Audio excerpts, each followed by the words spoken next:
Evening everyone, welcome back to my channel. कैसे हैं आप सब लोग? होपफुली आप लोग बहुत ही अच्छे होंगे एंड अपनी प्रिपरेशंस बहुत अच्छे से कर रहे होंगे।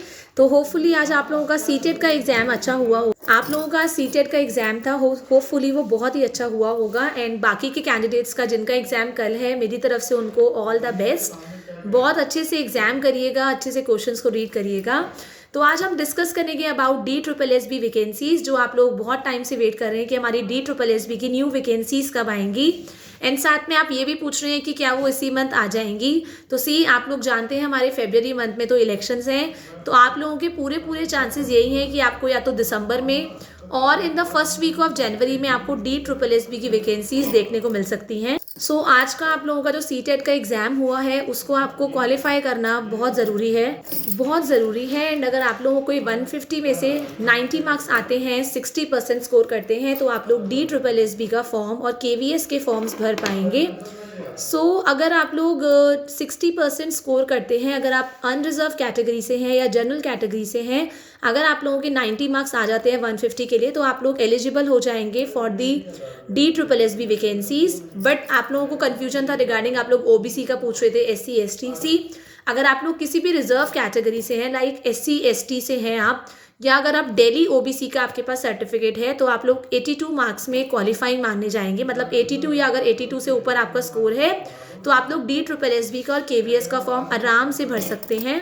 बट अगर आपका जो दिल्ली का OBC का सर्टिफिकेट नहीं है आप लोगों के पास, अगर आप अदर स्टेट के OBC हैं, अदर बैकवर्ड क्लासेस के हैं, तो आप लोगों का जो होगा, आप लोगों को दिल्ली के अंदर एज अ जनरल कैटेगरी एक अनरिजर्व कैटेगरी में कंसिडर किया जाएगा और आप लोगों को उसके लिए 90 मार्क्स स्कोर करना बहुत ज़रूरी है। मतलब दिल्ली के OBC के लिए 82 मार्क्स का क्राइटेरिया है।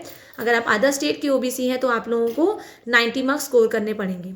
नेक्स्ट थिंग, वैकेंसीज कब आएंगी? वैकेंसीज मैं आपको बता चुकी हूँ, या तो आज 14 दिसंबर है, या तो आपको 31 दिसंबर, या आपको जनवरी के फर्स्ट वीक तक देखने को मिल सकती हैं वैकेंसीज। इन केस अगर ऐसा होता है वैकेंसीज नहीं आती हैं तो आप लोगों की वैकेंसीज फिर आपको फरवरी के बाद, आपको इलेक्शंस के बाद ही देखने को मिलेंगी। अगर हम लोग बात करें आपके DSSB के एग्ज़ाम्स की, तो आप लोगों की DSSB के एग्ज़ाम्स भी अब, चाहे आप टीचिंग की बात करें चाहे आप नॉन टीचिंग की बात करें, वो सारे के सारे एग्ज़ाम्स अब आप लोगों के मार्च के बाद ही होंगे। मार्च से पहले होने के तो कोई भी चांसेस नहीं हैं। और पहले आपके नॉन टीचिंग एग्ज़ाम्स होंगे, क्योंकि आपकी पता है कि टीचिंग जॉब्स के लिए तो काफ़ी सारी गेस्ट टीचर्स ऑलरेडी वहाँ पे जॉब कर रही हैं, ऑलरेडी वर्क कर रही हैं। तो आप लोगों के पहले नॉन टीचिंग के एग्ज़ाम्स होंगे, उसके बाद आपके टीचिंग के एग्ज़ाम्स होंगे। एंड आप जानते हैं कि ये आप लोगों के एग्ज़ाम्स, मतलब ये हो सकता है कि ये एग्ज़ाम्स जून जुलाई अगस्त तक भी पोस्टपोन हो सकते हैं। बट येस, इतना कंफर्म है कि अगले साल आप लोगों के ज़रूर एग्ज़ाम होंगे। चाहे हम पुरानी वैकेंसीज़ की बात करें जो आप 24 में भर चुके हैं, ठीक है, और अगर जो वैकेंसीज आप निकलने वाली हैं उनके एग्ज़ाम की बात करें, दोनों के दोनों एग्ज़ाम्स आप लोगों के इसी साल हो जाएंगे। तो अपनी प्रिपरेशन में कोई कमी मत छोड़िए, जो भी कमी पेशी है उसको दूर करिए। अपने पार्ट 1 की प्रिपरेशन, पार्ट 2 की प्रिपरेशन आपको साइड बाय साइड ही करनी है। एंड अगर आप चाहते हैं कि हम 1 बाय 1 करें तो आप अब आपको करना क्या है, जैसे मैंने जब एग्जाम की प्रिपरेशन करी थी, मैंने एक एक सब्जेक्ट को पकड़ा था। लाइक अगर आप पार्ट 1 में देखें, आपको पता है हिंदी, इंग्लिश, मैथ्स, रीजनिंग और GK आता है। आप लोग क्या करिए, सबसे पहले हिंदी को पकड़ लिया। तो मैंने 12-13 दिन तक हिंदी ही करी और हिंदी के अलावा कुछ भी नहीं छुआ, अनलेस कि जब तक मेरी हिंदी कंप्लीट नहीं हुई। देन मैंने इंग्लिश को पकड़ा। देन अगले मैंने 12-13-14 दिन आप लोगों की इंग्लिश करी। इंग्लिश को मैंने फिर कंप्लीट किया, तो 1 महीने के अंदर अंदर मेरा हिंदी इंग्लिश कंप्लीट हो गया था। देन मैंने नेक्स्ट आपका रीजनिंग पकड़ा, क्योंकि ये हिंदी, इंग्लिश और रीजनिंग ऐसे सब्जेक्ट्स हैं जो आपको स्कोर दिलाने में, जो आपकी मेरिट को इम्प्रूव करने में बहुत हेल्प करेंगे। तब मैंने रीजनिंग करी। इन ऑलमोस्ट 10-12 दिन में आपकी रीजनिंग भी हो जाएंगी। आप चाहें तो आराम से आप प्रैक्टिस कर सकते हैं यूट्यूब वीडियोस पे भी। मैंने आपको बताया संदीप सर अध्ययन मंत्रा में आपको रीजनिंग कराते हैं। अध्ययन मंत्रा में जो हिंदी के राहुल सर है वो आपको हिंदी अच्छा कराएंगे, प्रीवियस ईयर्स कराएंगे। एंड DS सर की क्लासेस में जो इंग्लिश है वो बहुत आप अच्छे से इंग्लिश में एक एक टॉपिक कर सकते हैं आप डाल के, सारे टॉपिक्स कवर हो जाएंगे। देन बात करते हैं मैथ्स की, तो मैथ्स भी DS सर की क्लासेस से आप कर सकते हैं।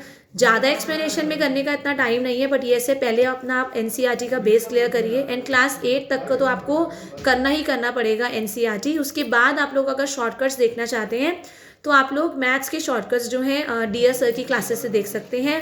बट कहते हैं ना, शॉर्टकट से पहले हमें लॉन्ग कट में जाना पड़ता है, तो पहले एक्सप्लेनेशन देखिए। और अभी यू हैव गुड टाइम, आपके पास बहुत अच्छा टाइम है अभी अपनी। अगर आपकी मैथ्स कमज़ोर है, जनरली मेरे सब्सक्राइबर्स मुझे बोलते हैं हमारी मैथ्स वीक है, हम क्या करें, तो मैथ्स अभी स्ट्रॉन्ग करने का टाइम है।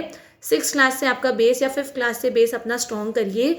छोटे छोटे कंसेप्ट्स हैं जो उनको पहले क्लियर करिए, तभी आप मैथ्स की तरफ बढ़ पाएंगे।